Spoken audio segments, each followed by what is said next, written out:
Hello and welcome to the 21st week in the Barclays Premier League. That is right, we're almost basically finished really. We've only got 17 more weeks to go, but we're talking about the here and now, so we'll go to the KC Stadium where Hull City will face Chelsea. It should be quite an entertaining battle. Again, Hull City are relatively stronger than they are from home than away, and Chelsea are just all-conquering right now, going under the radar and just securing good 3-0, 1-0, 2-1 results here and there, and I think that they'll do the same in this game without being overly zealous and extravagant with their goal scoring. So I think Chelsea will pick up the win in this fixture 2-1. We'll go to South Wales, Cardiff City Stadium, where Cardiff probably by this time next week will be under new management as they face West Ham. And I just think with the new manager coming in, all the hatred and really disgusted Vincent Tan, the Cardiff, Cardiff the city will really unite around this team, and I think that West Ham going there should be quite afraid. In terms of quality, both sides are quite on par with each other, and I think it's the quality on the pitch that'll show, and I think this game will just end in a 1-1 draw, to the disappointment of Cardiff. Goodison Park is where Everton will face Norwich City, and I don't think that anything stands in Everton's way of securing a nice 2-0 victory and the 3 points. Everton have been a bit of a hit-and-miss team over the recent couple of weeks, just as recent as last week, drawing 1-1 to Stoke. So if they want to legitimise themselves as top 4 and possibly indeed title hunting team, they need to demolish and really easily defeat teams at home at Goodison, and that's what I think this team will do to Norwich, who I don't really think will stand a chance, and I think will slip further down the table. Craven Cottage is another interesting game between two relegation-bound sides where Fulham will face Sunderland, and I don't think either team really has an edge. In the reverse fixture at Stadium of Light in the first week, it was Fulham that won 1-0. In this game, I don't think too much has changed, although I think Sunderland may somehow be able to pick up an away goal and in fact take a nice point away from this fixture here as the telephone goes off in the background. However, I'll ignore that, and I just think that the game at Craven Cottage will finish 1-1.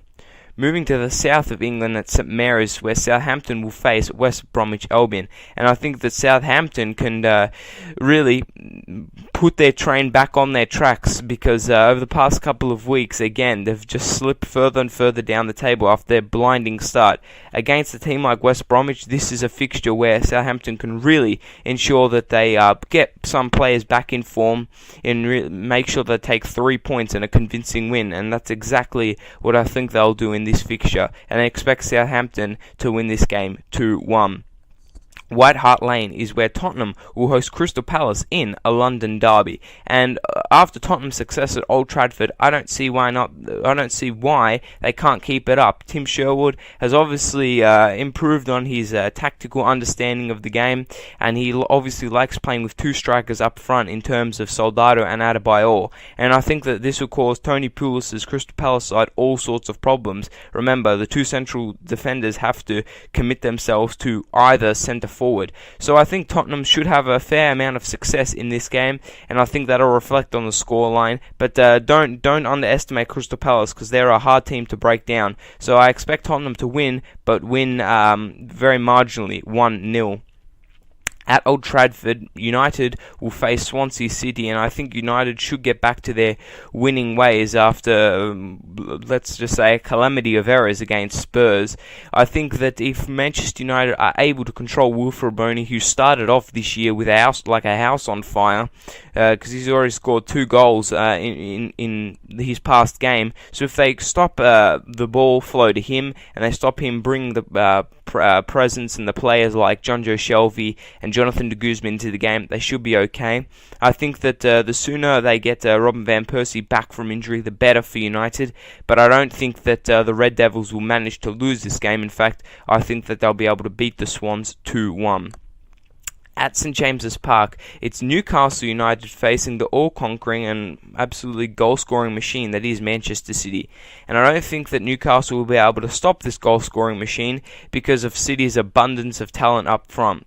Newcastle are a good side at home, and even though they've lost their last 2 games on the trot, I think that don't underestimate them. However, this is the Man City side we are talking about, and we've been ranting and raving on about how good they are for a fair couple of months now, and they're legitimate. So I think that they can go to St James's Park really without a fear of what Newcastle will bring to the table, and I think that they can knock off the Toon Army there 3-1.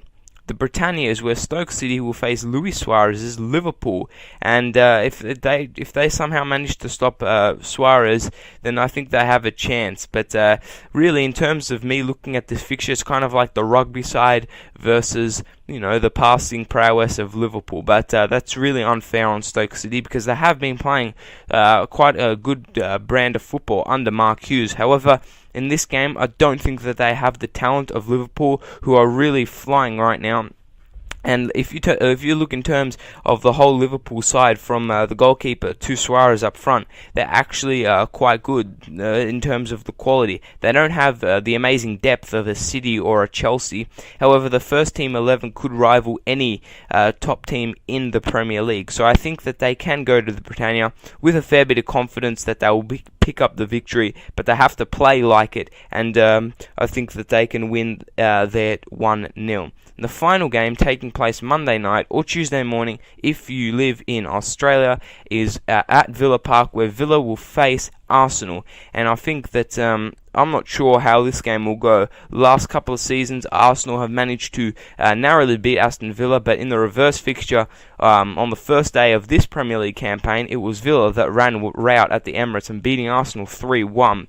However, I don't think that that scoreline will be the same, because one team has really progressed and one team has definitely regressed from that first fixture encounter of this campaign. And I think that Arsenal can go to Villa Park, ensuring that players like Ozil, Ramsey, are well back into their recovery from their injuries, and definitely get back Olivier Giroud. They may even dip into the transfer market and pick up a lone striker. I think they're interested in Morata from Real Madrid, and if they can pick up a player or two, I think that it will definitely strengthen their side and really boost their confidence going into being well into the second half of the campaign. So, in saying that, I think that Arsenal are too strong for Villa and will win away at Villa Park 2-1. And those are my predictions for the 21st week in the Premier League.